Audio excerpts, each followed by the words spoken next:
ഒരാളുടെ എന്താ പറയുക ഒരു ലൈഫിലേക്ക് ഒരു പുസ്തകത്തിനെ ഭാഗമാക്കി തീർക്കുക എന്ന് പറയുന്നത് അത്ര ചെറിയ കാര്യമൊന്നുമല്ല. ഹലോ, അതുലാണേ.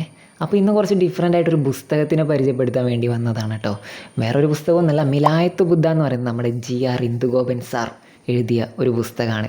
ഈ പുസ്തകം അങ്ങനെ ഒരുപാട് വായിക്കുന്ന ശീലമോ അല്ലെങ്കിൽ ഈ പുസ്തകത്തിൽ ഒരുപാട് സമയം സ്പെൻഡ് ചെയ്യുന്ന ഒരാളെന്നല്ല ഞാൻ. പക്ഷേ എൻ്റെ ഈ മൊത്തത്തിലുള്ള ഈ കാഴ്ചപ്പാടിനെ മാറ്റിമറിച്ചൊരു പുസ്തകം കേട്ടോ ഇത്.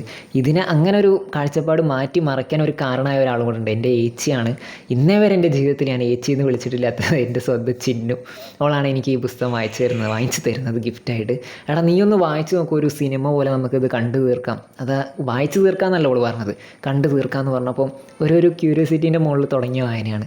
സത്യം പറഞ്ഞാൽ ഈ പുസ്തകത്തിൽ ഒരുപാട് സമയം സ്പെൻഡ് ചെയ്യാത്ത ഞാൻ 2-3 ദിവസത്തിലാണ് ഈ പുസ്തകം വായിച്ചു തീർത്തത്. നമ്മുടെ അയ്യപ്പനും കോശി എന്ന് പറയുന്ന മലയാളം മൂവി ഉണ്ടല്ലോ, നമ്മുടെ പൃഥ്വിരാജ് സാറും ബിജു മേനോൻ സാറും ഒക്കെ അഭിനയിച്ച ആ മൂവിയിലെ ഡയറക്ടർ സച്ചി സാറിൻ്റെ അടുത്തൊരു സിനിമയായിരുന്നു കേട്ടോ ഇത്. അപ്പോൾ അദ്ദേഹത്തിന് അത് ചെയ്യാൻ പറ്റില്ല, അദ്ദേഹം മരണപ്പെട്ടു പോയി, നമുക്ക് എല്ലാവർക്കും അറിയാലോ.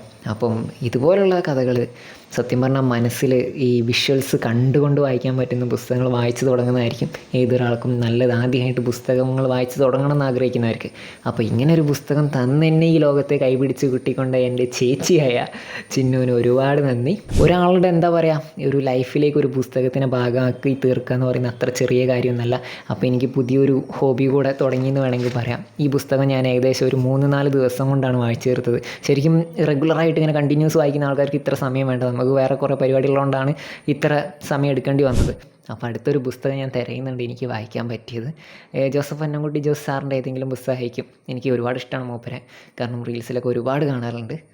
അപ്പം അങ്ങനെ ആ ഒരു പുള്ളിയുടെ ഏതെങ്കിലും പുസ്തകം വായിക്കണമെന്നാണ് അടുത്ത ആഗ്രഹം. അപ്പം ഒരുപാട് നന്ദി ചിന്നുവിന്. ഇനി പുസ്തകങ്ങളുടെ ലോകത്ത് ഞാനും ഉണ്ടാവും.